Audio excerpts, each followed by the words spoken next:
body to relax the body even more.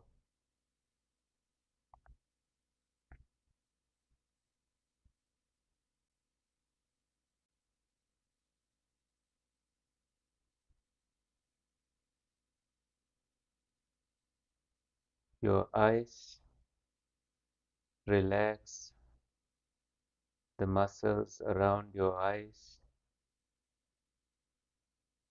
relax your face, relax your forehead, relax the back of your head, relax your neck,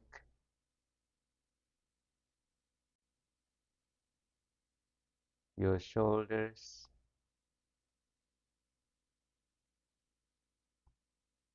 notice your shoulder rising and falling as your body is breathing in and breathing out.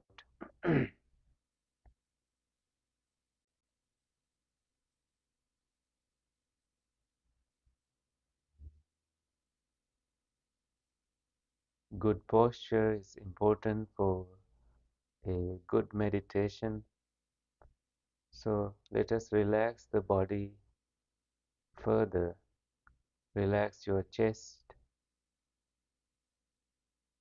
your arms, your hands, your fingers, palms, all relaxed. Right hand placed on the left hand, if that is how you meditate. If this is your first time meditating, you can lean against the wall to get some support, and anytime during this meditation, you can change your posture to support a good sitting.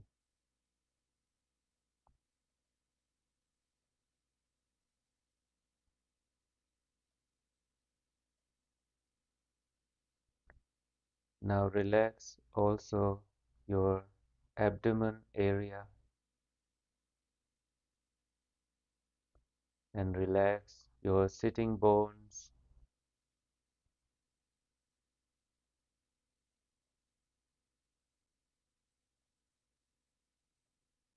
Relax your leg muscles, the thighs, the knees, the shin bones. Relax your ankles, the soles of your feet, and relax your toes. Now you are getting deeply rooted to this ground like a tree that is not shaken easily. And also imagine a tree falling or dropping old leaves, letting the nature be, not owning or possessing those trees, those leaves that are falling. Let go of those things that are leaving you. Let go of the past. Let go of worrying about the future. Everything will be okay.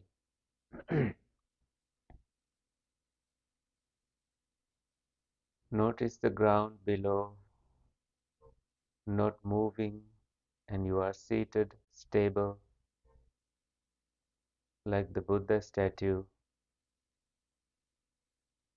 and absorb positivity from the center of the universe to your heart. And you notice your awareness expanding from the center of your heart.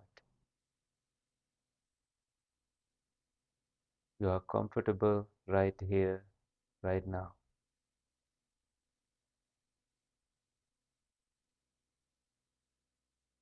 Notice you are breathing in and breathing out. Apply mindfulness to notice the body's activity of breathing in and breathing out.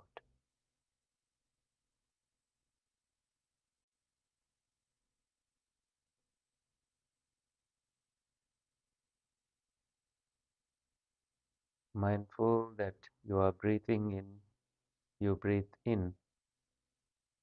Mindful that you are breathing out, you breathe out. Relaxing all parts of your body.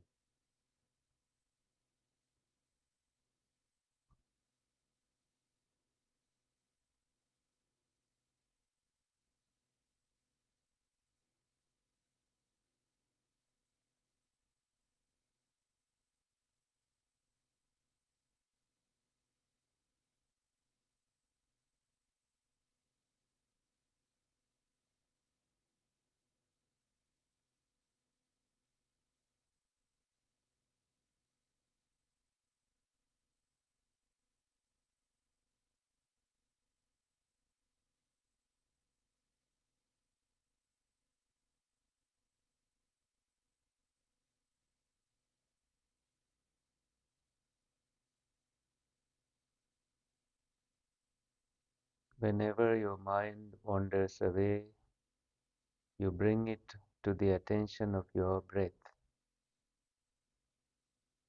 Apply awareness to every breath you take.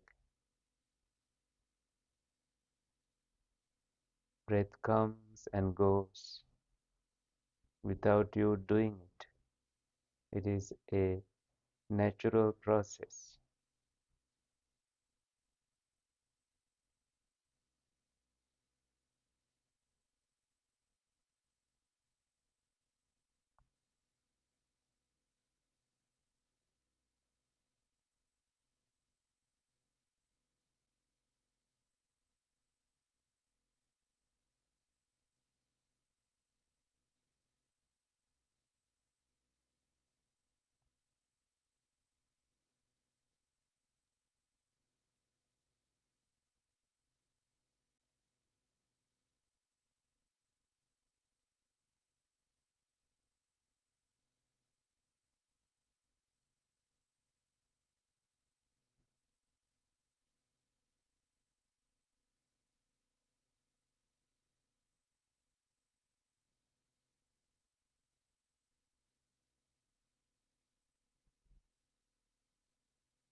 Now, notice when you are taking a long breath, apply awareness to that.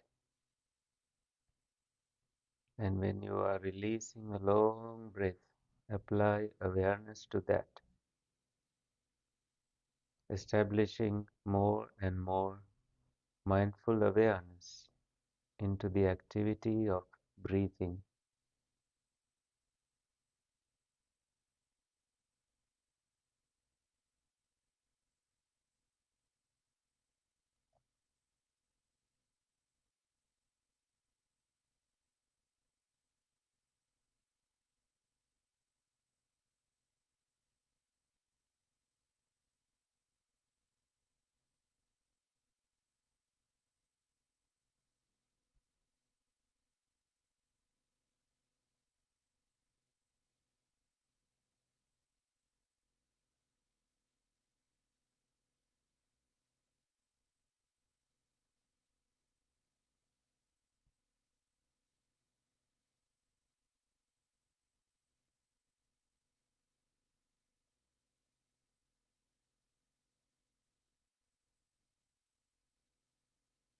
Mindfully you breathe in, mindfully you breathe out.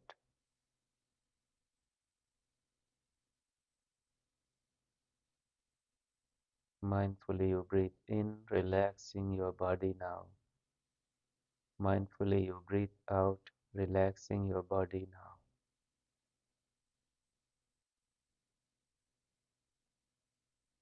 The breath becomes so subtle, but you are aware of each step of the breath.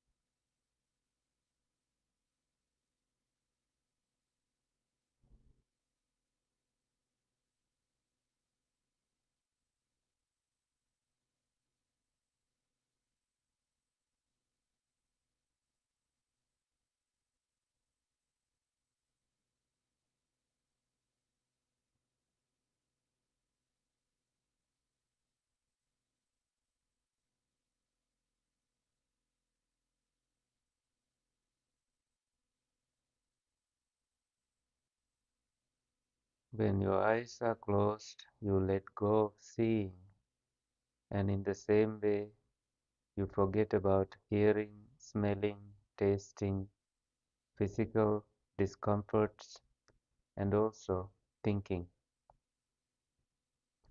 All six sense faculties get turned off, and your brain stops sending signals to those, except for the kind of meditation on breath that you are doing now.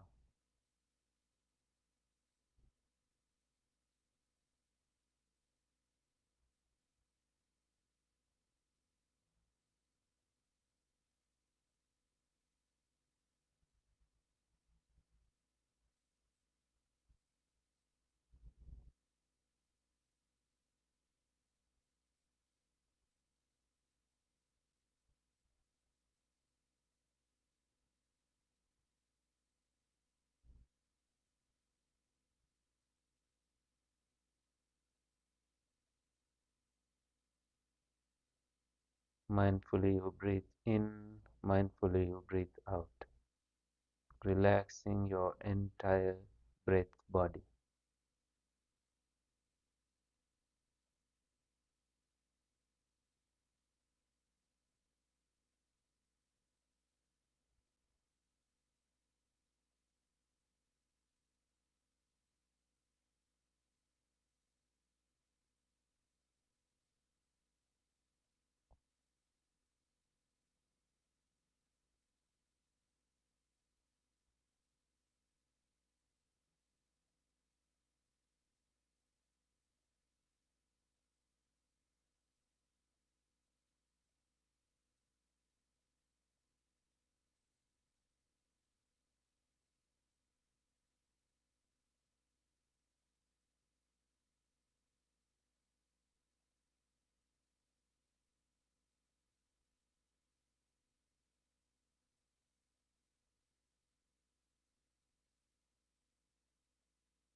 Notice the slowness of your breath as you breathe in and breathe out.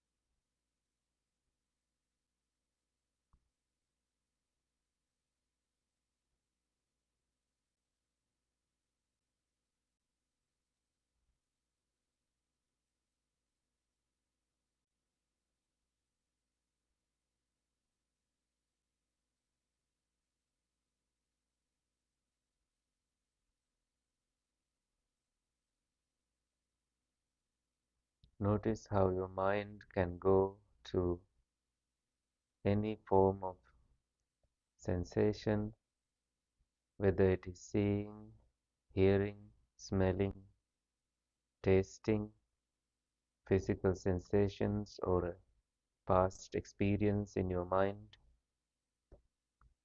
a thought, encounter.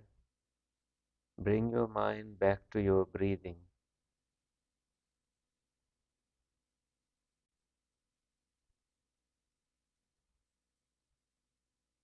without worrying about anything whatsoever.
All the experiences are dependently arisen without you doing anything.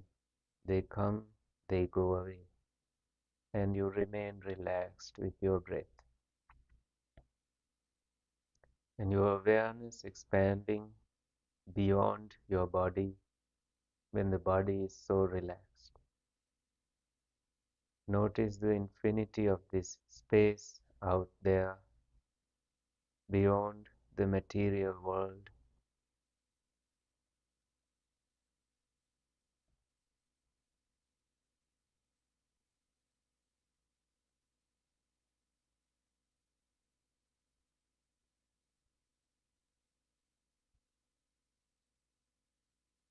You are simply aware of this expansion beyond the body.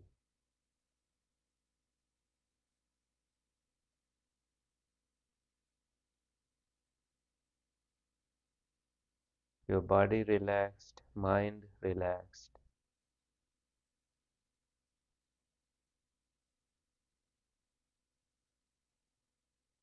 And you are resting in your awareness.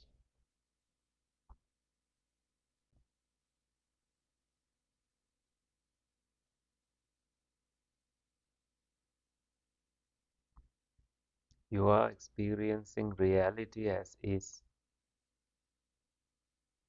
And there is no gap between expectations and reality in your current state of being.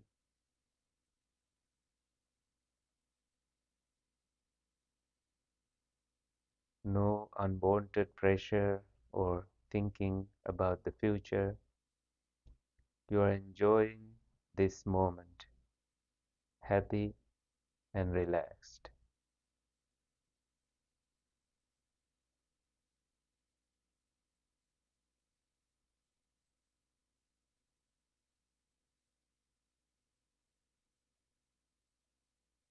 Now remain quiet until you hear the gong to conclude this sitting session.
You may gently come out of your meditation,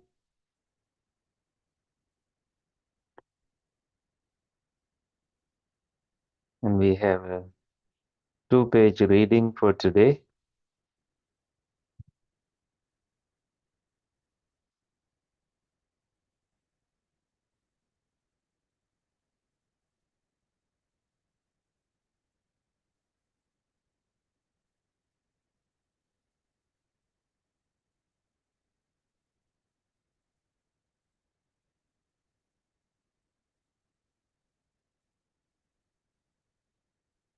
So there is a story here, and we will discuss. And if you try to read Pali, I will read it with you. It goes as carañce nādhigaccheyya seyyaṃ sadisamattano ekacariyaṃ daḻhaṃ kayirā natthi bāle sahāyatā. So the simple translation is, people need companions, but if one does not find a person who is better than or at least equal to oneself, it is better to be alone rather than keep company with foolish people. There is no profitable companionship with fools. And here's the story. The story of a resident pupil of Venerable Mahākassapa. So he was a student of a great monk. While residing at the Jetavana Monastery, the Buddha spoke this verse with reference to a resident pupil of Venerable Mahākassapa. While Venerable Kassapa was in residence at Pipphali Cave, he had 2 pupils learning under him. One of these performed his duties faithfully, but the other frequently shirked his duties and sought to take credit for work done by the other. For example, the faithful pupil would set out water for washing the face and a toothstick. Knowing this, the faithless pupil would go to the Venerable and say, Venerable, water for washing the face is set out, and a toothstick. Go wash your face. These are normal duties that a student would perform to a teacher. When it was time to prepare water for bathing the feet and for the bath, he would pursue the same tactics. The faithful pupil thought to himself, this fellow is constantly shirking his work and is seeking to take credit for my work. Very well, I will do something about this. So one day, while the faithful pupil was asleep after a meal, he heated water for the bath, poured it into a water jar, and set it in the back room, leaving only a pint pot of water steaming in the boiler. In the evening, the faithless pupil woke up and saw steam pouring out. And then he thought he must have heated water and put it in the bathroom, he thought. So he went quickly to the Venerable, bowed and said, Venerable, water has been placed in the bathroom. Go and bathe. So saying, he accompanied the Venerable to the bathroom. But when the Venerable saw no water, he said, Brother, where is the water? The youth went to the room where the fire was kept, and lowering a ladle into the boiler, and perceived that it was empty. See what the rascal has done, he exclaimed. He has set an empty boiler on the brazier, and then went who knows where.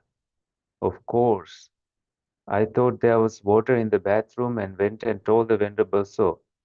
Disappointed, he took a water jar and went to the bathing place at the river. So the Venerable went to the river. Venerable Kassapa thought, all this time this young fellow has been shirking from his duties and has sought to take credit for work really done by his brother Pupil. On the following day, he refused to accompany the Venerable on his rounds, the alms round, to the village. The Venerable therefore took his other pupil with him to a certain place.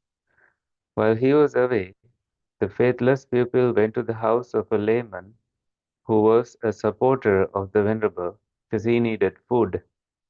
The layman asked him, "Where is Venerable Kassapa?" "Oh, well, he is not feeling well. Therefore, he stays back at the monastery." "What then should he have?" "Give him such and such food," said the young monk, pretending that the monk had told him to ask for it. Accordingly, they prepared food as asked and gave it to him. He received that food and ate it on the way back and returned to the monastery as if he didn't do anything. Now the Venerable had received from his supporter, from the other supporter, 5 robes, and these he presented to the young monk who accompanied him. The novice dyed them and converted them into under and upper garments for himself. The Venerable admonished the pupil because receiving some robes those days is rare. So this was really important. So this is like receiving something so valuable. I don't know a better example, like fine clothes. And the Venerable Kassapa admonished the pupil on his behavior. So Venerable Kassapa admonished the other one on his bad behavior and negligence. So he resented this advice. He did not like receiving advice. The next day, out of anger, he set fire to the monastery and ran away. When he when he died, he was born in hell, great hell of Avicii, where there was so much fire. He must have resented this all his life, doing such thing for someone who didn't do any harm to his his life, only trying to improve his life. So that is one story, very short. And there is another story. This is also about companionship and someone giving advice. And let us read Pali. Lee, you know Pali. You should join me in reciting this. Nidhinangva pavattaram yam passe vajjadassinam niggayhavading medhaving tadisang panditang bhaje tādisang bhajamanasya seyyo hoti napapiyo. This is Dhammapada verse 76. The previous one is 61. So this is the story of Venerable Radha. While residing at the Jetavana Monastery, the Buddha spoke this verse with reference to monk Radha, who was at one time a poor old Brahmin. Radha was a poor Brahmin who stayed in the monastery doing small services for the monks. For his services, he was provided with food and clothing and other needs, but was not encouraged to join the Sangha, although he had a strong desire to become a monk. One day, early in the morning, when the Buddha surveyed the world with his supernormal power, he saw the poor Brahmin in his vision and knew that he was due for enlightenment, arahantship. So the Buddha went to the old man and learned from him that the monks of the monastery did not want him to join the Sangha, join the monks, or to become a monk. The Buddha therefore called all the monks to him and asked them, "Is there any monk here who recollects any good turn done to him by this old man?" To this question, Venerable Sariputta replied, "Venerable, I do recollect an instance when this old man offered me a spoonful of rice." "If that be so," the Buddha said, "shouldn't you help your benefactor to get liberated from ills of life?" Then Venerable Sariputta agreed to make the old man a monk and he was duly admitted to the Sangha. Venerable Sariputta guided the old monk, and he strictly followed his guidance. Within a few days, the old monk attained enlightenment, arahantship. When the Buddha next came to see the monks, they reported him how strictly the old monk followed the guidance of Venerable Sariputta. To them, the Buddha replied that a monk should be amenable to guidance like Radha, and should not resent when rebuked for any fault or failing. Especially when you are given advice, uh, follow them. And especially if the advice is coming from monks who are strict on their practice and also compassionate, um, compassionate toward your own well-being. Right? There's a fine line between compassionate advice and destructive advice, just to destroy somebody, right? To correct egoistic advice. Compassionate advice, you feel it at your heart. You do know that they have sincere intentions. This is what Venerable Sariputta did. He truly took the Buddha's intention seriously and wanted to help this poor elderly person. The Buddha said, Venerable Sariputta was in a previous life a the solitary elephant that was an elephant who was alone, which presented the pure white elephant, his son, to the carpenters in recognition of the service they did him in healing his foot. So, when the elephant had a white son, which is very rare, and the carpenters had helped this big elephant to healing his foot, the elephant gave the son as a gift. Okay, keep him. That is all right. Elephants keep a baby for 2 years in their womb. This is, yeah. Oh, yes, right. They keep the baby for 2 years, right?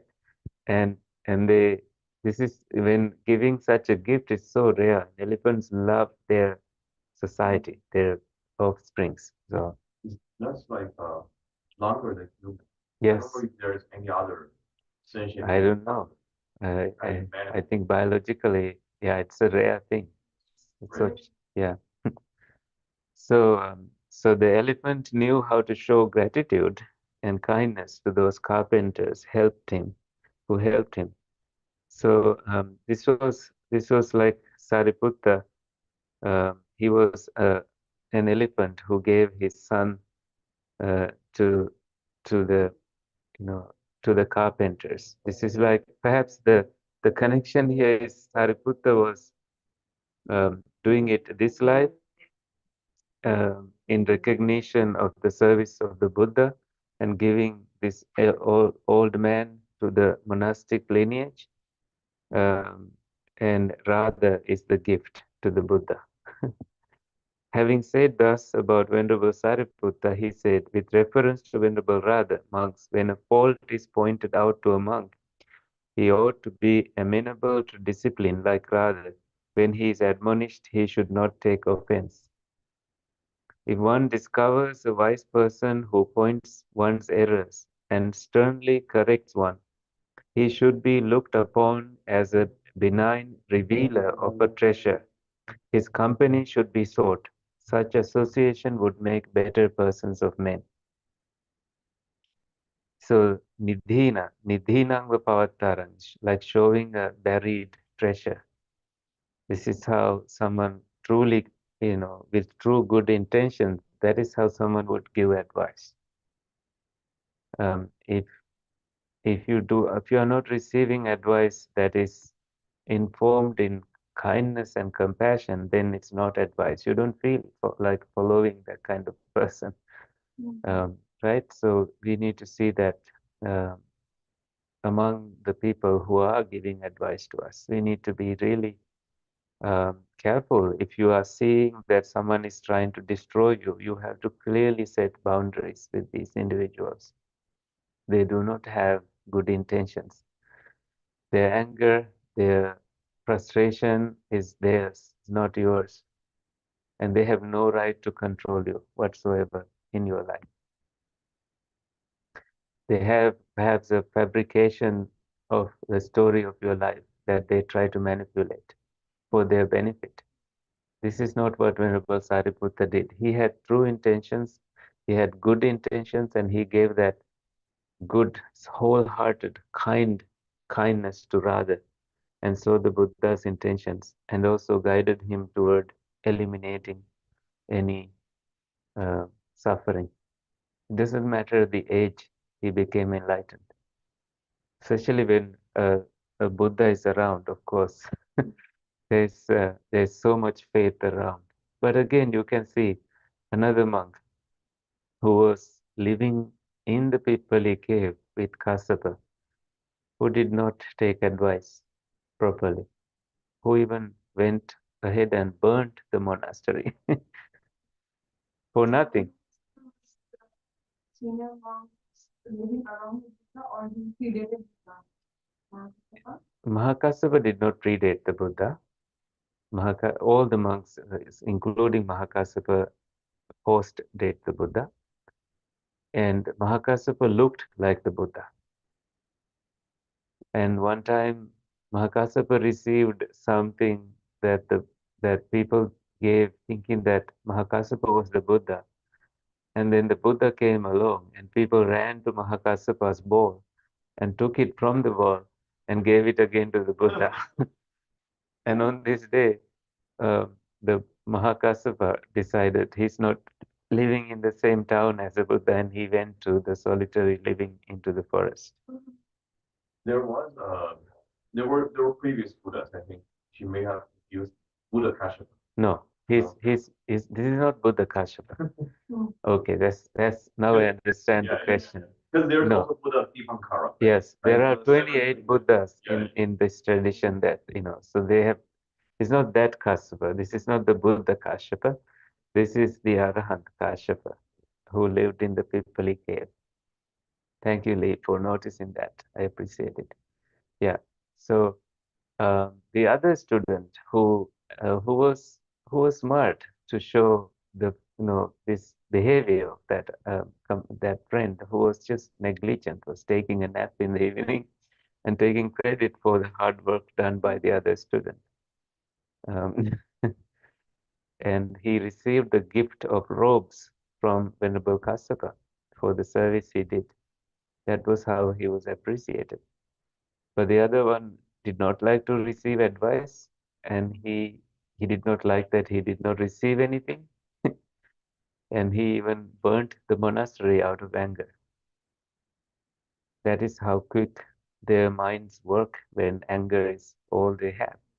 Oh, so this last paragraph, Is there, it was not very clear. So he got the 5 robes. He gave to the Buddha, right?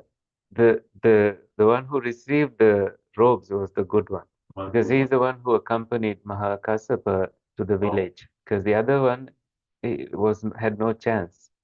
He had to trick another supporter to get the food, because he was not allowed to accompany Mahākassapa for food. That means he was going to starve all day. But he decided to go to the village and tell somebody that Mahākassapa is not coming today because Mahākassapa is sick. And then those people asked, what can we give to Mahākassapa? And this person said, he gave his favorite food, and these people prepared that food. And thinking that they were preparing it for Mahākassapa. And he ate it, right there. I mean, he ate it on the way hiding and came back to the monastery like nothing happened. You get it now? And when Venerable Mahākassapa and the other monk returned to the monastery after the meal, may have brought food also for him and even gave advice after, of course, they share food and gave advice. But again, this monk was not willing to receive advice. His ego was too high. If Pali commentary gave any comment on the, maybe there's previous karma connection between the two pupils and Mahākassapa. That story is not here. Maybe we have to consult the sub-commentary for it. This is the commentary that we are reading. Okay. Yeah. Very interesting. What is in the canon is only the verses, Okay. and the story is coming from the Dhammapadatta Hello. the commentary. Right. Any questions from Joanna or Dhammika family or anyone?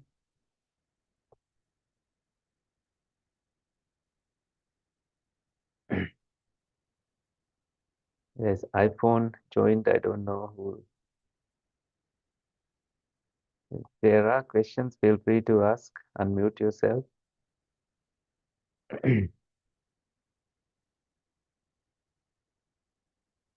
No questions. Yes, enjoyed the talk. Thank you, Joanna. You're very kind. All right, so let's share merits. Do you have questions? Okay, good. Let's share merits. Please join your palms together and join my wish. May suffering ones be suffering free and fear-struck fearless be. May the grieving shed all grief and may all beings find relief. May all beings share this merit that we have thus acquired for the acquisition of all kinds of happiness. May beings inhabiting space and earth, devas and nagas of mighty power, share this merit of ours. May they long protect the Buddha's dispensation. Sadhu, sadhu, sadhu. All right. Have a great